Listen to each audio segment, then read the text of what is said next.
tem uma coisa assim que você vê que é comum nesses Instagram da vida, todos os professores de yoga, quando começa a falar do porquê que começou, é sempre a mesma história. Porque precisava, porque passava por isso, passava por aquilo, é sempre assim, é o normal, viu? Para chegar no yoga precisa ter às vezes um chacoalho.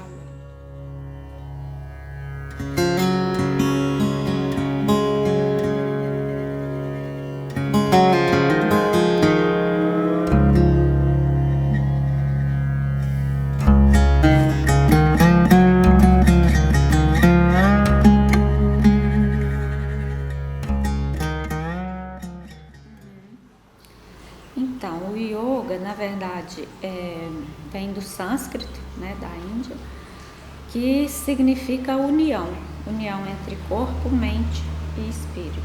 Espírito no sentido de evolução espiritual. Agora, para mim, pessoalmente, foi uma forma que eu encontrei no início de conseguir lidar com as dificuldades que eu tinha diante do mundo, né? Por exemplo, com as ansiedades, com as decepções, enfim. Então, e que na verdade é isso mesmo, é a união, né, de você estar no seu corpo bem, ocupar desse corpo bem, de uma forma saudável, dando muito cuidado e muita gentileza para essa casa, né, que a gente escolheu, e ao mesmo tempo não dá para falar assim, é a mente que faz você estar bem com o corpo e nem é o corpo que faz você estar bem com a mente, não dá para separar, uma coisa vai ligando na outra, e isso leva a essa condição que a gente tem de poder ir melhorando dia a dia, de se construindo dia a dia, né? Porque é o que eu sempre falo, o ser humano está em construção individualmente. Então acho que é isso, esse encontro.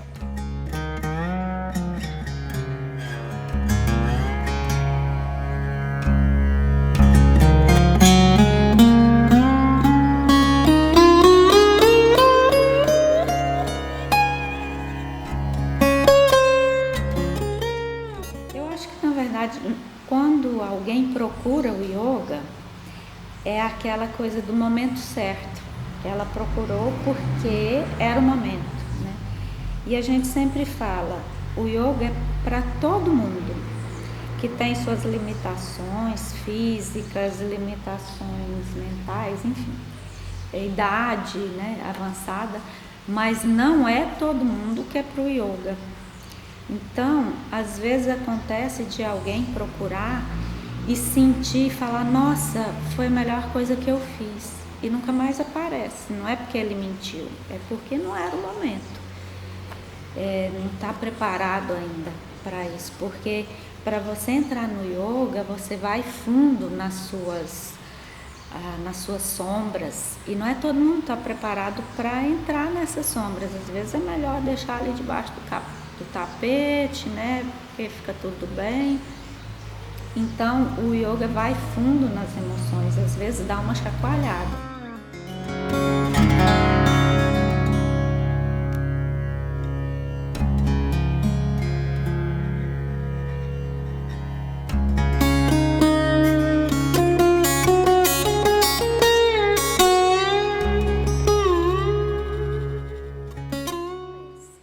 Primeiro, acho que eu posso falar até um pouco da história de como isso começou, né? Sempre tinha aquela coisa assim, nossa, eu preciso fazer yoga por tudo que eu li, eu preciso, mas parece que tem uma coisa que amarra e a gente nunca vai. Até que chega o momento certo, você vai e você fala, não posso parar, como assim que eu não vim antes, né? Então, eu comecei a praticar com a Eula lá em Jataí, que é assim a minha grande mestre, que até hoje eu assim, devo tudo, acho que da minha vida a ela, de ter me colocado nesse caminho. E daí ela me convidou para fazer um curso de formação. Eu fui nesse curso com a intenção de servir para mim, para mais ninguém. E que foi muito bom, porque aí eu conheci muito da filosofia do yoga, né? Que é uma prática ancestral de mais de 5.000 anos, tem achados comprovados que leva a isso. Mas aí chegou num ponto da conclusão desse primeiro curso de formação, e conversando com as pessoas, e as pessoas, não, você tem que dar aula, eu não. Enfim, estou aqui dando aula já há mais de 10 anos, acho que 12, não sei, desde 2011 eu dou aula, nunca contei. Tem uma frase que fala que se você retém os seus conhecimentos, é uma negligência, você não pode reter o que você tem. E aí eu percebi que fez diferença em mim, né, no meu corpo, fez diferença em mim, na minha forma de ver o mundo, nas dificuldades que eu tinha, das ansiedades, e que hoje não é privilégio de ninguém falar que é ansioso. Todo mundo está sendo, pode ter um ou outro que não. E então eu falei, então eu posso ajudar, né? Mas com muito medo, com muita insegurança ainda de ensinar, né? Porque quando você começa a estudar sobre yoga, você vê todo o conhecimento que você tem é muito pequeno diante do todo. Então eu tinha medo, mas fui ensinando de acordo com o que eu fui aprendendo e fui cada vez mais estudando. E hoje eu falo que eu preciso dos meus alunos, não é pela questão financeira, mas eu preciso porque é uma forma de me fazer estudar mais, né? Mais e mais.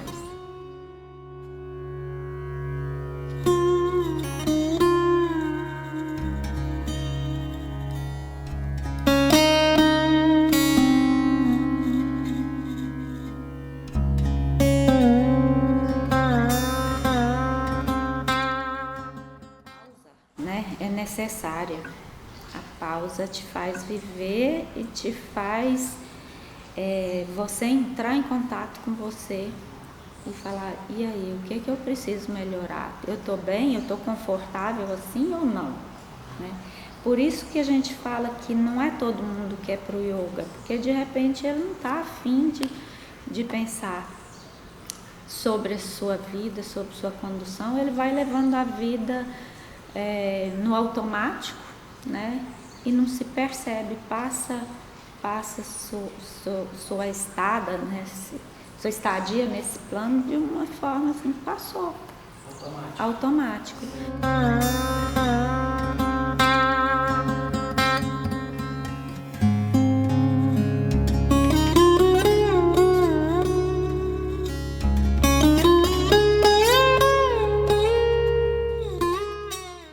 Que muita gente, acho que o mundo inteiro tem um certo preconceito com yoga, coloca o professor ou o praticante de yoga numa caixinha assim. O praticante de yoga é calmo, enfim, tem um monte de coisa que eu não vou lembrar aqui. Ele é vegano, ele não come carne. Então não é todo professor e nem todo praticante. O yoga não foi feito para te tornar bonzinho, nem calminho. O yoga te traz o meio, o centro, o equilíbrio. Então nem tanto ligado na tomada, né? E nem tanto calminho. O yoga te traz para você ser um ser presente no agora, atuante. Se necessário brigar, sim, né? Mas tudo no equilíbrio. Se você descompensa, por exemplo, muita gente pensa que quem pratica yoga jamais vai ter uma crise de ansiedade. Tem, claro que tem. Professor também tem. Só que a vantagem é que o yoga te traz numa consciência no presente, e se você sai do centro, você consegue voltar para o centro com mais rapidez. Então não é nada assim de, eu vou ver um ser iluminado, eu vou tornar um ser iluminado. Pode até tornar, né? Isso não impede. Mas o principal objetivo, não sei se é o principal, porque tem vários objetivos, mas um dos principais é você estar consciente, né, da sua presença no mundo e poder lidar com o mundo de uma forma mais tranquila, sem tanto sofrimento. Então, por isso no yoga tem os yamas e niyamas, né, que são os preceitos éticos.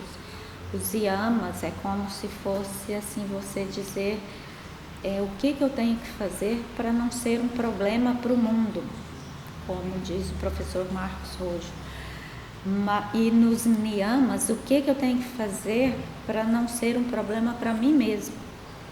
Então são práticas que até as igrejas, né, fazem, só que no yoga é livre de religião. A gente não está falando de religião, a gente está falando desse corpo físico denso, desse corpo energético, né, da mente e da nossa evolução como ser humano nesse mundo. Talvez por isso o yoga não seja para todo mundo, porque nem todo mundo está preparado para fazer essa mediação consigo mesmo sem uma religião. Com a religião é muito mais fácil. Com a religião é fácil porque aí tem alguém para te dizer, você faz isso.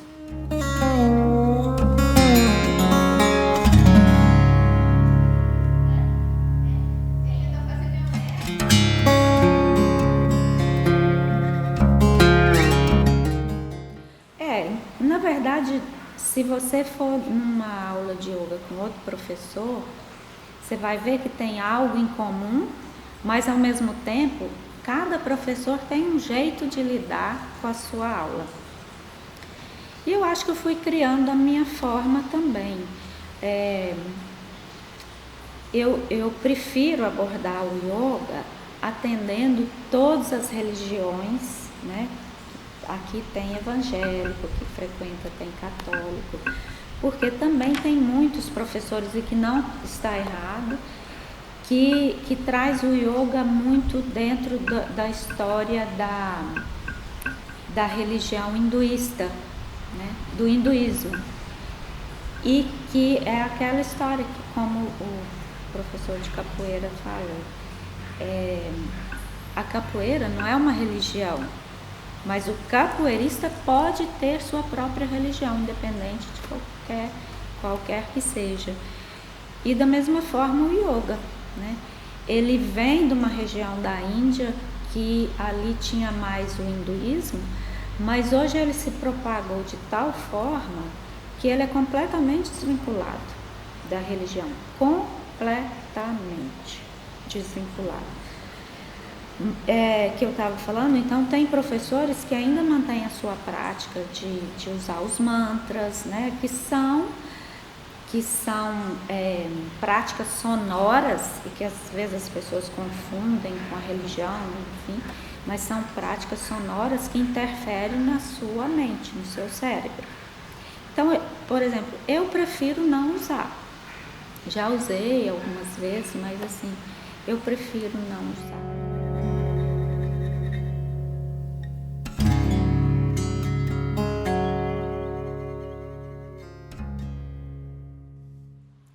Porque assim, eu não sei separar, né? Eu não sei separar arte de yoga. Não. Ao mesmo tempo, eu estou ali, quando eu percebo, isso é uma pergunta interessante, sim, muitas aulas, quando eu percebo naquele momento de reflexão, eu estou falando de arte. E não estou deixando de falar de yoga. Entendeu? Então talvez isso seja uma coisa mais presente na minha aula. Exatamente. Porque eu não acho que é todo professor, por exemplo, que vai trazer o cartoon da aula. Que vai trazer, às vezes, um texto literário ou artístico. Tem que pensar nisso. E a forma de... É verdade, eu não tinha pensado sobre isso, mas assim, não dá para desconectar. Na verdade, não é que não dá, eu não consigo desconectar. Por exemplo, a forma de você olhar o mundo é muito particular também dentro da arte. Como é que eu olho o mundo com um olhar próprio, né, da arte. Então, quando eu vejo, aí eu desempenho um segundo, epa, eu estou dando aula de arte aqui, tá? Então eu acho que a gente consegue pensar que a diferença da sua abordagem passa também pela sua formação artística.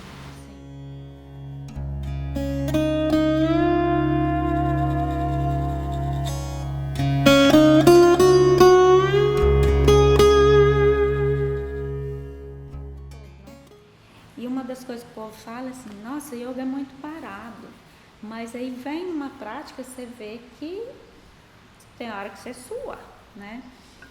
Só que da mesma forma que tem que ter um momento de ação, que a gente chama de ação, que é o movimento também na permanência, que é uma das características do Hatha Yoga, é a permanência na postura. Que eu prefiro, eu e os meus professores que a gente teve, a gente fala sempre postura. Você vai encontrar alguém que fala pose. Mas não é pose. Pose é você estar ali pronto para ser fotografado, né? E a postura é porque te leva a postura física, que a gente, na verdade a gente fala física, é psicofísica, te leva a uma postura diante da vida. E uma das coisas que as pessoas falam também é assim, eu vou lá para a aula de yoga, minha aula, meu yoga é na terça e quinta tal hora. Na verdade, não é. Como eu falei, o yoga vem de uma filosofia de vida, que você vive ela 24 horas por dia. Então, não é só ali em cima do tapetinho. É você se observar em cima do tapetinho, a sua presença física, né, e mental. É você observar que saindo do seu tapetinho, será que você tem a mesma postura lá fora? Né? É isso que eu queria dizer. Então, o tempo todo você está praticando yoga. Quando você está escutando alguém, você tem que estar ali escutando alguém, não é você. A gente tem mania de sempre estar interferindo, né? Normal, eu também, mas é você ter consciência disso. Quando você está com o outro, é o outro que está ali para você, você não se manifesta. E quando você está sozinho, geralmente é o contrário que a gente faz, né? Quando a gente está sozinho, está ali tomando banho, você já está pensando no que tem que fazer, naquele fulano que falou isso, que falou aquilo. E é aquele momento que você tem que estar ali só com você.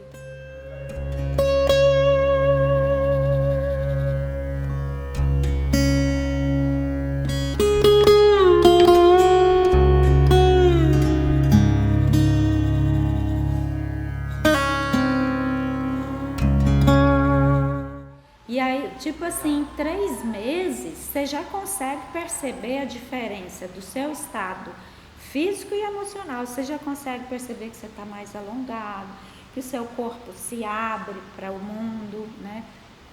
Mas isso é a prática diária do resto da sua vida. Mesmo que você pare com a prática da aulinha lá, tal hora, você vai estar praticando o tempo inteiro.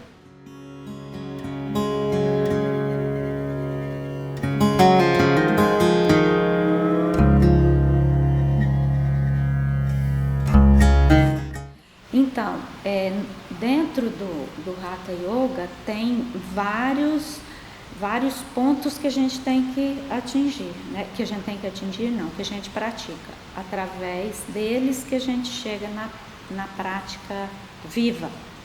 Então, uma delas é a respiração.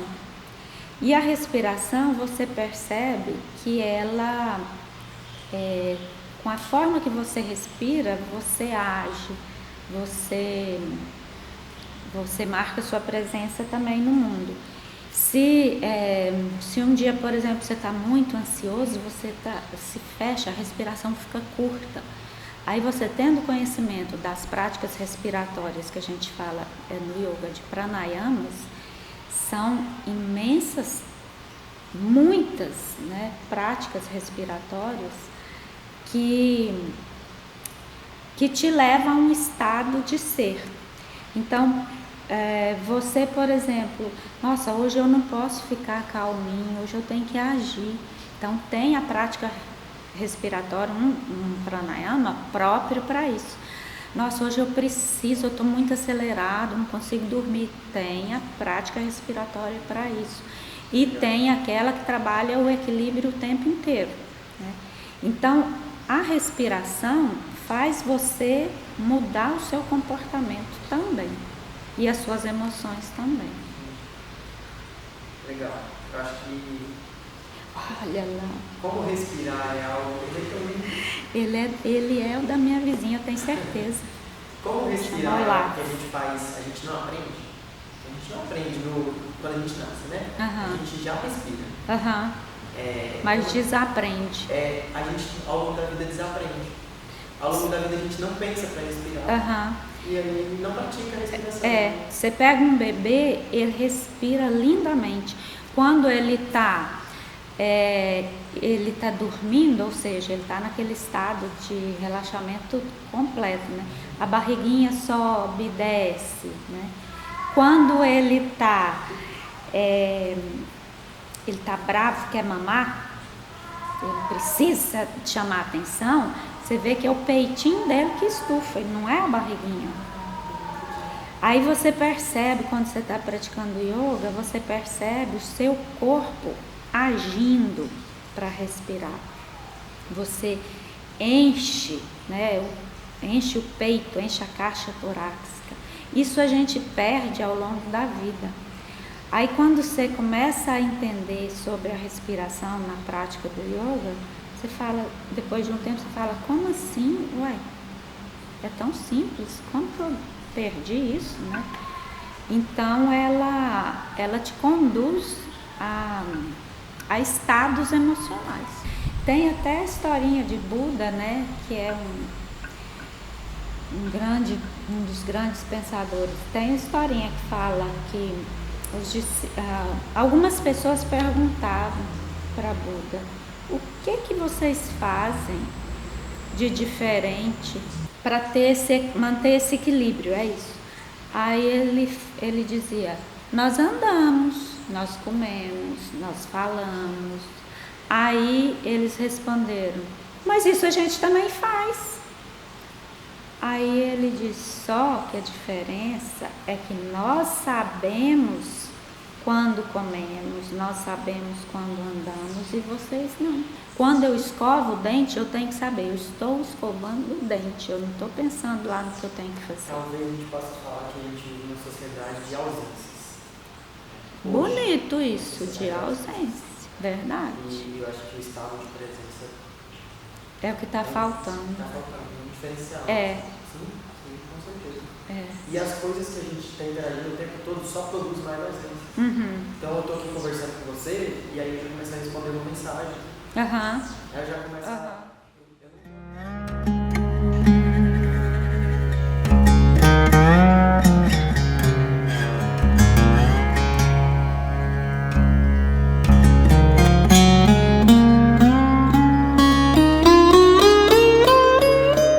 Então, o que a gente sempre escuta, né? Não, yoga não é para mim, tem que ter muita flexibilidade. Mas geralmente pensa isso porque na televisão, no Instagram da vida, imagens, revistas, é sempre aquele praticante sarado, né? E com uma postura toda mirabolante. Mas o yoga não é isso. O yoga é você pensando nas posturas, né? E flexibilidade, força, enfim. O yoga vem para você perceber o seu limite e poder avançar um tiquinho a mais. É o que no yoga a gente chama, um dos yamas é tapas. Tapas em sânscrito é a perseverança, sabe, aquele um pouquinho a mais, só um pouquinho a mais. E um dos yamas que a gente mais preza é a não violência. Não é só a não violência com o outro, mas a não violência com você. Não, meu corpo está doendo. Não, mas então é porque eu tenho que doer mesmo, né? Não é isso. Está doendo, não vai além daquilo. Então é sem violência também. Então por isso a gente fala, o yoga é para todo mundo. Hoje tem muitos professores de yoga cadeirantes. Eles praticam aquelas posturas de Shishasana, de não sei o quê. Não, mas ele conduz, pode fazer com que o aluno faça, aquele que tem mais preparo. Aquele que não tem, não vai fazer, ele não vai deixar de ser um praticante de yoga.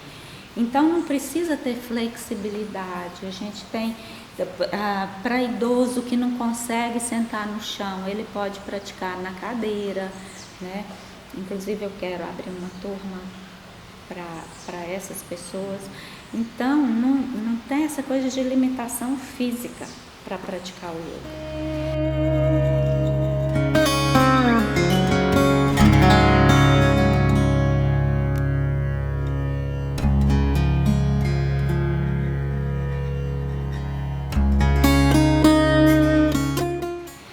Quanto à religião, sempre vai ter essa desconfiança, porque sempre liga ao budismo, ao hinduísmo. A gente tem conhecimento sobre essas religiões também. E tem professor de yoga que é hinduísta, tem professor de yoga que é budista, tem professor de yoga que é católico, que é espírita, tem professor de yoga ateu. Então, cada um vai escolher a sua religião. Não dá para misturar.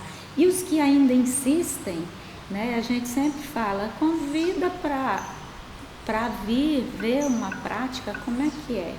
Sabe que a gente fala coisa do mal, né? Que cada um vai acreditar nessa forma do mal, mas é só praticando para poder falar.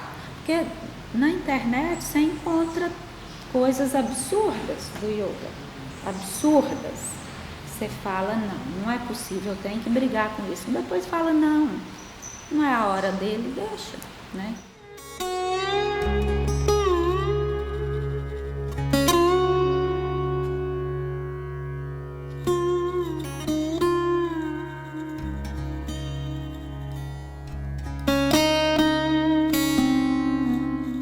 Então, parece que, assim, quando a gente começa a ler sobre o yoga, a gente fala, nossa, eu tô nessa, eu preciso, né? E aí, também da mesma forma que muitos alunos que eu tenho com ela, eu sempre encontrava, ela falava, Neila, vai lá fazer uma prática. Nossa, eu vou. E nunca ia. Isso acho que durou tipo um ano. É engraçado isso, né? Até que um dia, é aquela história, quando tem que ser, vai ser. Até que um dia eu fui e na primeira aula, eu lembro que eu pensei assim, como assim? Eu tinha que estar praticando yoga desde pequenininha. E aí, você fala, e aí você não quer parar mais. Mas é como eu falei no início, né? Porque provavelmente eu estava pronta para continuar e queria continuar a lidar com o caos dentro de mim, né? Com as sombras, com as ansiedades, muito medo da vida. Então eu falo, meu Deus, na primeira aula eu senti que no dia seguinte, sabe quando você sente no corpo, nossa, eu tô bem. É como se fosse, Rodrigo, é como se fosse você tomar um remedinho. E hoje eu vejo na prática, tanto minha quanto de depoimentos de alunos. Quando fica às vezes um período sem fazer, você começa a sentir umas coisas, fala, nossa, eu preciso tomar meu comprimido. É mais ou menos isso, sabe? Então, o meu primeiro contato foi uma experiência boa, assim, que eu senti. Não era aquela boa, eufórica, era um contentamento tranquilo, sem euforia.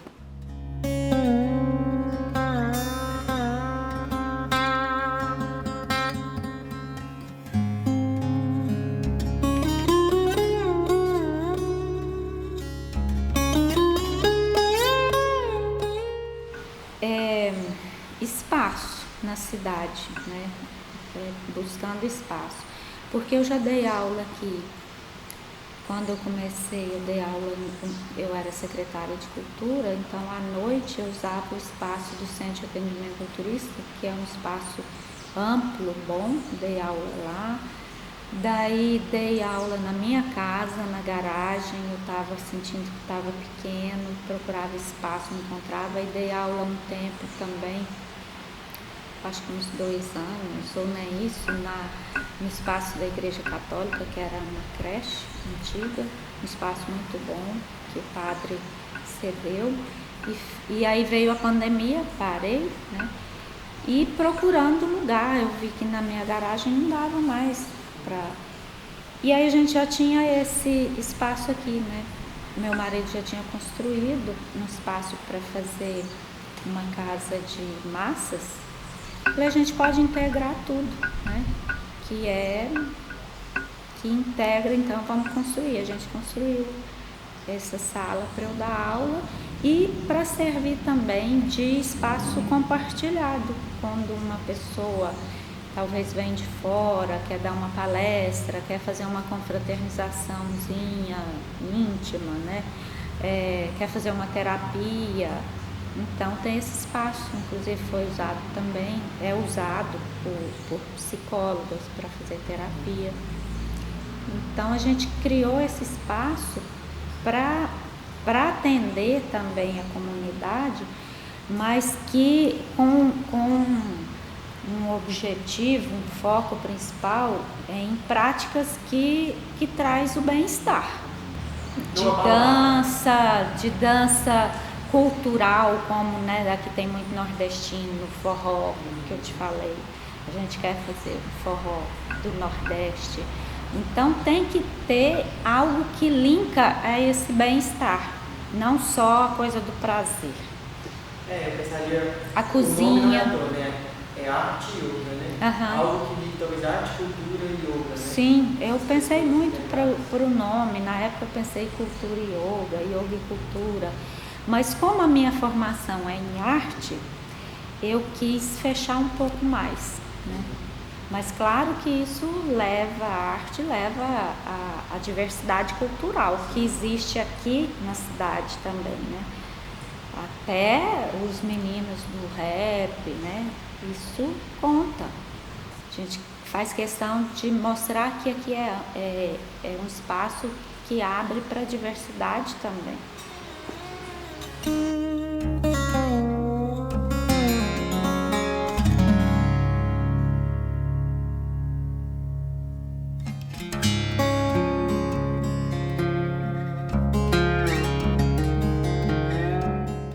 Resumindo, eu acho que hoje eu consigo lidar mais com as tensões que o mundo, né, nos impõe de uma forma mais serena, mais tranquila. Claro que um dia ou outro você sai do prumo, mas aí rapidinho você volta, você consegue voltar. Porque eu tinha muita dificuldade de lidar com o mundo, com as pessoas, o medo, enfim, aquela coisa que o yoga trabalha muito, que é o desapego. É um dos yamas também do yoga. Sem perceber, você vai, com as próprias posturas físicas, elas te levam também a essa prática do desapego material. Do desapego, que é importante também, do desapego de emoções que a gente segura, né? Por exemplo, com ansiedade, nossa, eu estou ansioso, eu estou ansioso e continua ansioso, você fica se apegando. É você ter condição, isso eu percebo muito depois, é como se fosse uma linha, antes do yoga e depois do yoga. Eu percebo muito assim, esse deixar ir, né? Você não segura nada.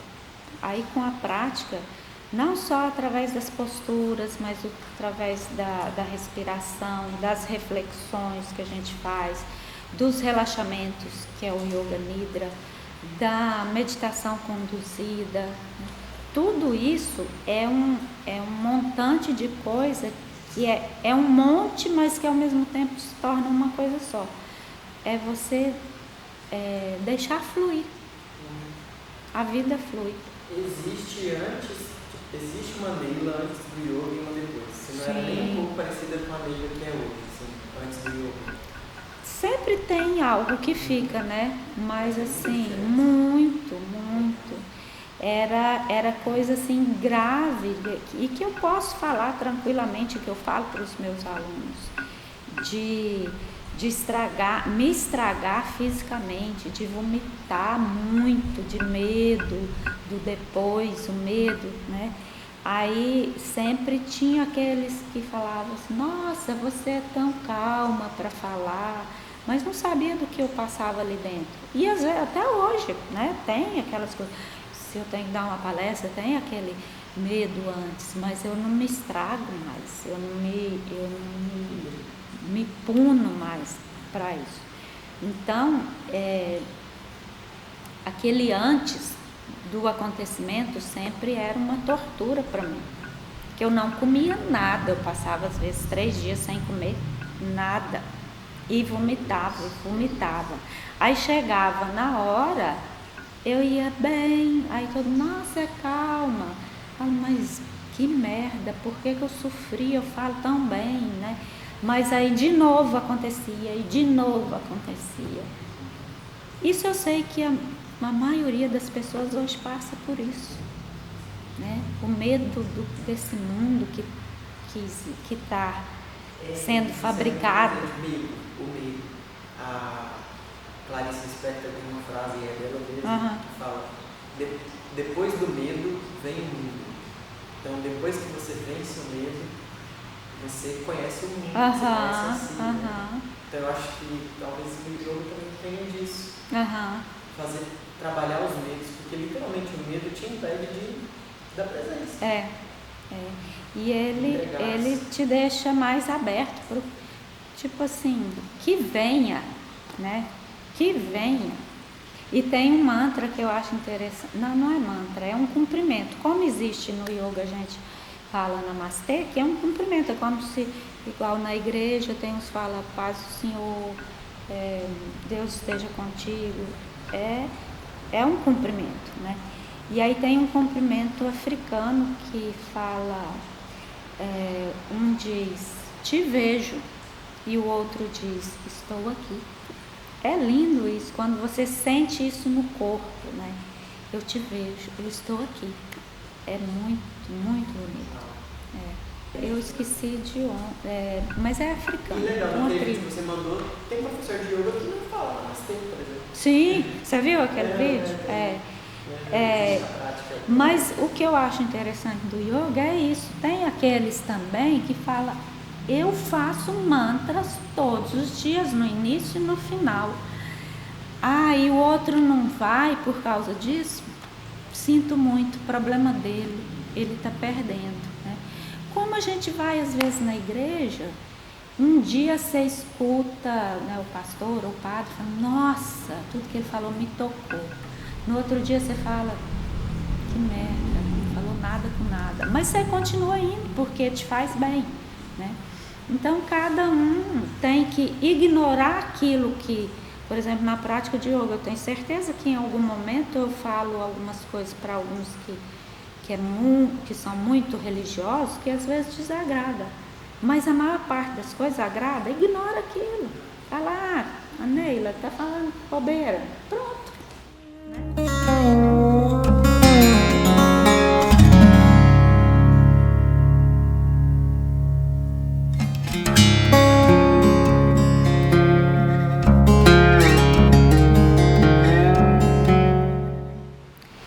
Eu encaro essas coisas de especial, não existe todo dia, às vezes na prática de yoga aqui com as crianças, uma coisinha que acontece que para o outro passa despercebido, uma coisa que o aluno fala e fala, meu Deus, eu aprendi, eu penso comigo, eu aprendi isso com ele, e às vezes eu falo para ele, meu Deus, isso eu vou colocar na minha fala. Então todos os momentos são especiais, porque eu encaro tudo, parece que é tudo muito arquitetado por um eu maior, né? Por Deus, pelo universo, enfim, não importa. Tem tudo. Na inauguração foi maravilhoso, né? Foi o Cláudio e a Sanué que veio cantar. Eles cantaram mantras, cantaram músicas religiosas, músicas da Igreja Católica, que evangélico também canta, enfim. Foi um momento assim que eu senti que tinha uma presença espiritual muito grande, além de nós pobres mortais, sabe? Tinha uma coisa muito boa aqui junto com a gente. E às vezes alguns falam assim, alguns não, quase todos que vêm falam, nossa, esse espaço me traz um conforto, eu sinto bem aqui, falo, porque eu benzi aqui, né? E eu benzi, aí tem benze, todo mundo benze, né? Um evangélico, um católico, benze, quando põe a mão na sua cabeça, o que é benzer? É o bem dizer, significa literalmente bem dizer. Então, um pai benze o filho, às vezes, mas as pessoas criam uns preconceitos, uns rótulos com a palavra benzer, né? Mas o que eu fiz? Eu orei, né, aqui em volta, eu rezei aqui em volta, eu meditei em volta, não importa, eu vibrei, e com isso, inevitavelmente, quem permanece num local como esse é porque tem a mesma frequência. Se não permanece, não tem a mesma frequência. Tudo bem também, né? Turistas que vêm, que às vezes, geralmente vem final de semana, encontra às vezes o armazém, museu fechado. Meu marido é condutor, então traz aqui, e todo mundo, mesmo os mais viajados e tal, entra e fala, nossa, aqui é um lugar diferente, né? Eles gostam de usar muito a palavra diferente, e realmente é diferente, que é uma condição da arte, né? É ser diferente. Essa parede, ela é pintada com terra. Eu pus um andaime aqui, né? E aí eu pintando, ela falou, não, eu vou pintar pra você. Aí ele foi, e o Hélio é muito meticuloso, tem que ser nos mínimos detalhes, coisa que a artista vai aprendendo, porque quando você olha, você vê um todo, você não vê aquele buraco.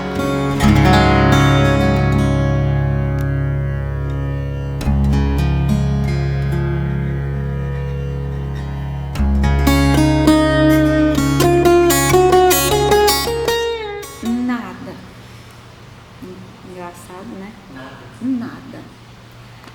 É dela.